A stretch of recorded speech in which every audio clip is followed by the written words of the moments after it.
Saludamos al abogado Mauricio Alarcón, director de la Fundación Ciudadanía y Desarrollo. Bienvenido, abogado Alarcón. Vamos acercándonos ya al final del año y hay sucesos importantes que están dándose en estos días, prácticamente ya días festivos. Joe Biden recibirá el día de hoy, habrá recibido, posiblemente ya cuando esta entrevista esté al aire, a Guillermo Lasso, presidente de Ecuador. Quisiéramos conocer su punto de vista sobre la relevancia de este encuentro. Gustavo, buenas noches. Un saludo para ti y para nuestra audiencia. Efectivamente, la semana pasada se conoció de esta visita que realiza el presidente Guillermo Lasso al presidente de los Estados Unidos, Joe Biden, y pues creo que hay que ver con los mejores ojos posibles, no solo después de esas declaraciones dadas por el embajador Michael Fitzpatrick respecto a la situación de la justicia, sino a su relación con la inseguridad, la presencia del narcotráfico y del crimen organizado en Ecuador. No nos olvidemos que Estados Unidos ha realizado varias acciones de colaboración y de cooperación con las instituciones ecuatorianas y que en este momento y más que nunca se necesita apoyo de la comunidad internacional para hacerle frente a este problema que sin duda está atravesando Ecuador en todo su territorio y a todo nivel.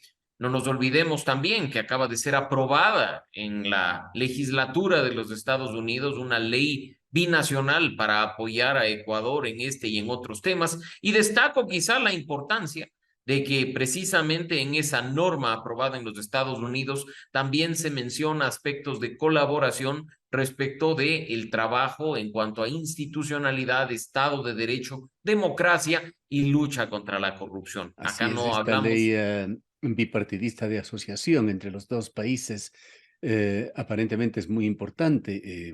¿Qué consecuencias o qué acciones podrían derivarse de la misma?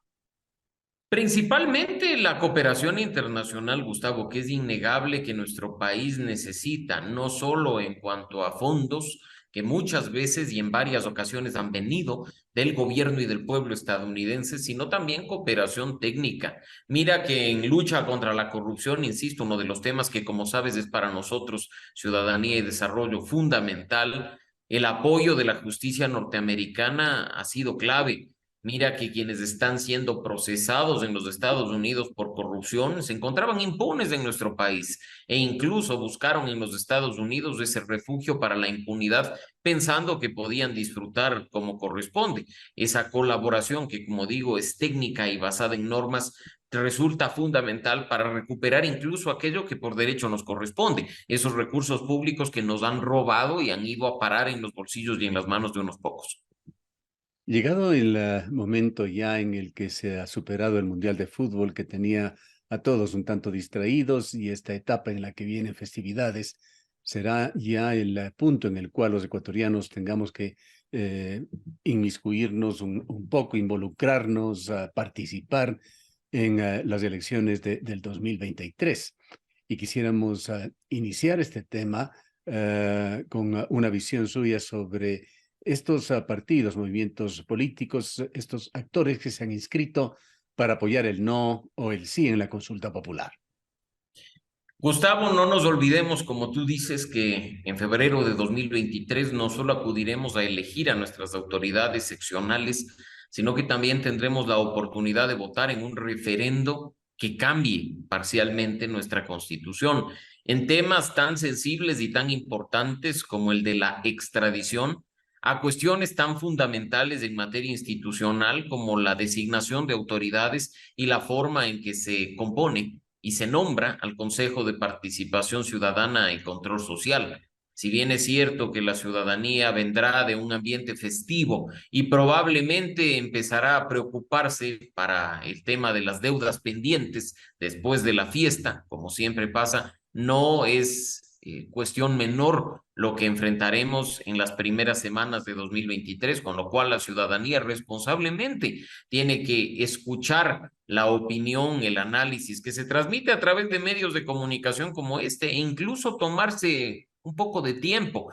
quizá un par de horas para revisar tanto quiénes son sus candidatos, autoridades locales, su hoja de vida, su trayectoria, sus credenciales académicas, sus propuestas, pero también las preguntas y sus anexos en cuanto al referendo constitucional. El panorama, como tú sabes muy bien, podría, al igual que en ocasiones anteriores, terminar siendo una polarización a favor o en contra del gobierno, y pues esperemos que eso no influya decisivamente en el resultado, considerando la importancia de lo que se le está preguntando a los ecuatorianos.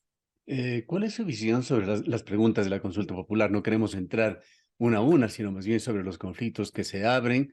Hay advertencias. Como usted sabe, aquí en la ciudad de Cuenca hay una fuerte corriente ecologista que defiende sus fuentes de agua, que las ve amenazadas particularmente por dos proyectos mineros.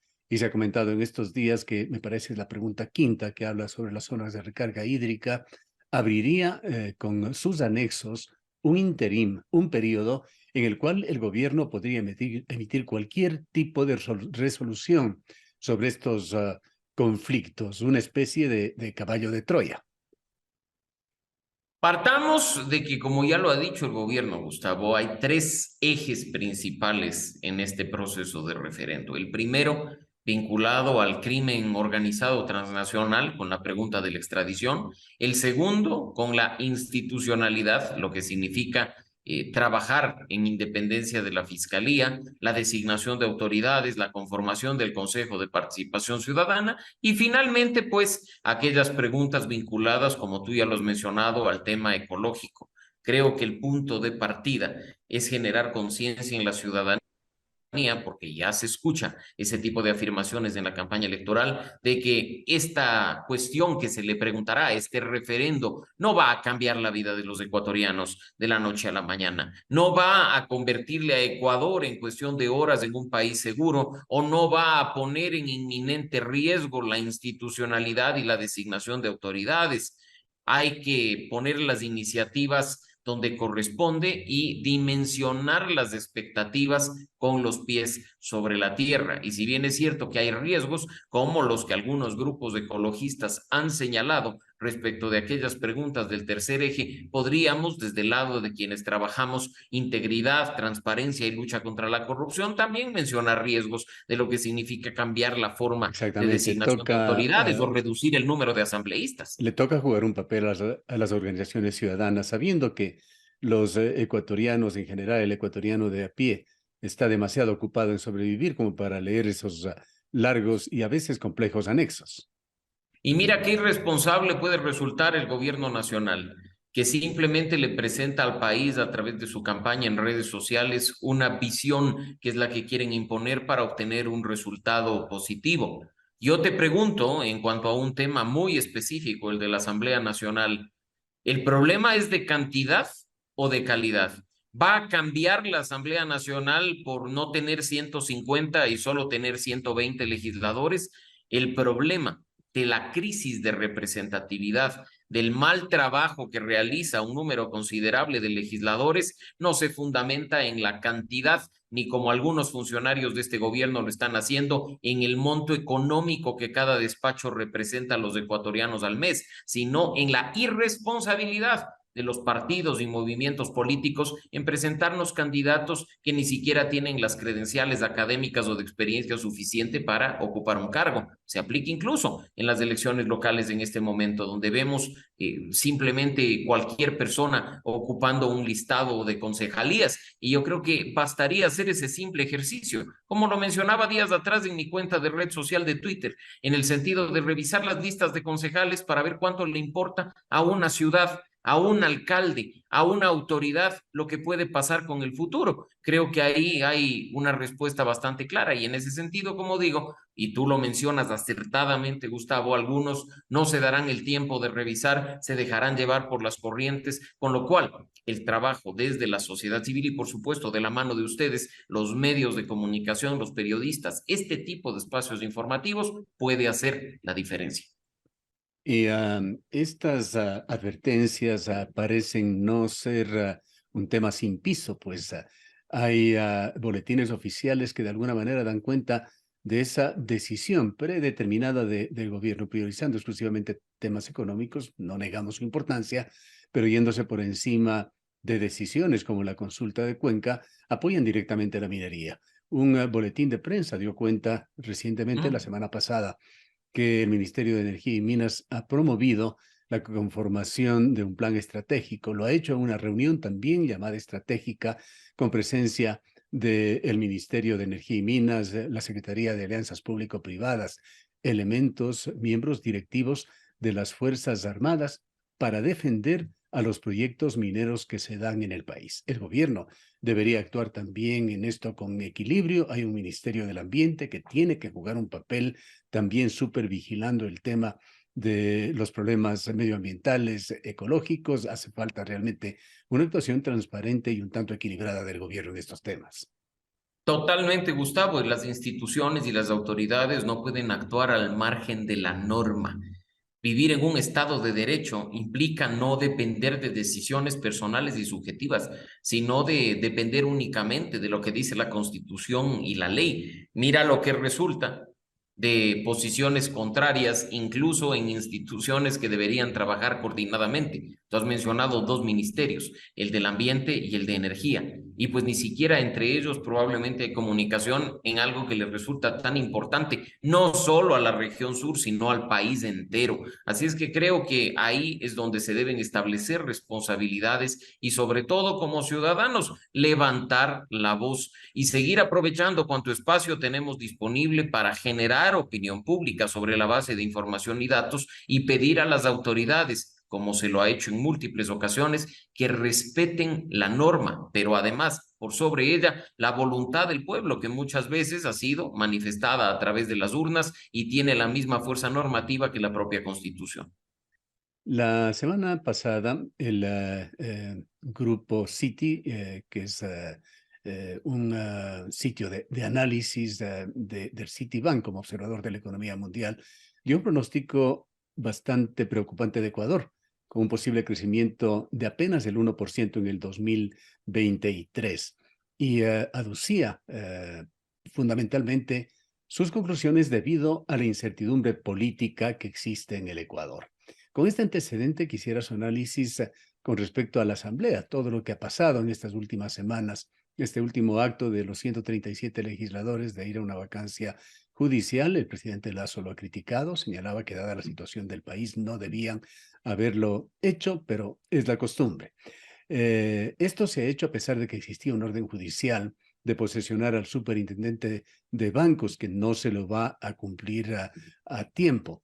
Por otra parte, está de por medio ya una cuarta terna para la elección de vocal y próximo presidente del Consejo de la Judicatura, terna que ha sido fuertemente criticada. Lo hizo en este medio de comunicación la actual presidenta de la Corte Provincial de Justicia, quien estuvo presidiendo la cuarta terna. Ella habló de una politización, en el peor sentido de las palabras, de politiquería, dijo, que había sido un eje cruzado de acción en todo este tema. Su comentario sobre estas situaciones que, más allá de la incertidumbre política en el país, genera incluso ya consecuencias de carácter económico.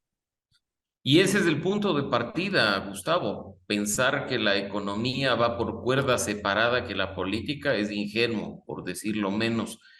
Toda decisión que ocurra en la esfera del poder político impacta positiva o negativamente en la economía nacional y en particular en la economía de los ecuatorianos. Probablemente al escuchar una cifra macroeconómica, la del crecimiento en apenas un 1%, el ecuatoriano no dimensione lo que eso significa en nuestro país. Significa que no habrá suficiente generación de empleo, significa que no moveremos en cuanto a importaciones y exportaciones de la mejor manera los recursos que el país necesita y que otros países necesitan de nosotros. Quiere decir que no habrá suficiente inversión por parte del Estado, de acuerdo a lo que esté establecido en el presupuesto general que la Asamblea debe terminar de ratificar dentro de estos temas en función de las observaciones realizadas. El impacto es grandísimo y lo cierto es que las pugnas políticas están a la orden del día. Mira lo que sucedió el día de ayer en la Asamblea Nacional, donde, por supuesto, escudándose en la posesión del superintendente de bancos, no nos olvidemos que hay dos designados, y en ese punto hay que tenerlo muy claro que acá no estamos para hacerle el juego político a nadie, sino para analizar las cosas con la mayor objetividad posible. Se han echado abajo la discusión de un proyecto de ley que sí es importante para los ecuatorianos, un proyecto en materia de seguridad, donde incluso se quería discutir de manera más profunda lo relativo a las vacunas que de manera permanente está aumentando en nuestro país respecto de aquellos microempresarios o de aquellas personas que emprenden algún tipo de actividad económica en su localidad. Y eso es apenas una parte. Tú has mencionado la situación de la justicia. No nos olvidemos lo que ocurre en el Consejo de Participación Ciudadana y Control Social y en las otras instituciones que forman parte de la función de transparencia y control social. No tenemos defensor del pueblo, no tenemos contralor, los concursos se pueden quedar a medio camino a propósito de la elección del mes de febrero y el referendo del mes de febrero. Así es que esa inestabilidad, que es producto de la irresponsabilidad de nuestras autoridades y los funcionarios políticos que se encuentran en el poder, simplemente nos pasa factura a los ciudadanos comunes como nosotros. Lo que nos lleva nuevamente a la consulta popular y referéndum. ¿Qué disyuntivas se abren con respecto al Consejo de Participación Ciudadana y Control Social? La disyuntiva de perder dinero, porque estamos gastando recursos que nos pertenecen a los ecuatorianos en elegir miembros del Consejo de Participación Ciudadana, cuya designación y nombramiento podría quedar en el aire en función del resultado del referendo. Hay candidatos al Consejo, vamos a votar por ellos en febrero de 2023, pero si el resultado de una de las preguntas es positivo, cambiará la forma de integración del Consejo de Participación Ciudadana y Control Social, dejando ese voto de los ecuatorianos en el aire. ¿Qué pasa con los concursos en marcha? ¿Qué pasa con esto que sigue en pugna en cuanto a la destitución de juicio político de 4 miembros del Consejo de Participación, quienes siguen en el poder producto de la presentación de un acto garantista, una acción de protección específicamente? ¿Dónde queda la designación de los suplentes del Consejo de Participación Ciudadana y Control Social llevada a cabo por la Asamblea en las últimas semanas? La política en nuestro país es un chiste, y es un chiste que respeta la Constitución y se burla de nosotros en nuestra cara. Lamentablemente, también nosotros somos corresponsables porque hemos permitido que las autoridades y los políticos hagan lo que les venga en gana, cuando quienes tenemos el poder y quienes hemos entregado el mandato a ellos para que lo cumplan en función de la Constitución y la ley, somos nosotros, los ciudadanos. Culminemos con una reflexión sobre la importancia de las elecciones de febrero, que tendremos los ecuatorianos que irle dando mayor espacio, mayor cabeza. Los gobiernos locales, Gustavo, son aquellos que día a día los sentimos más cercanos por el tipo de servicios que nos prestan a los ciudadanos.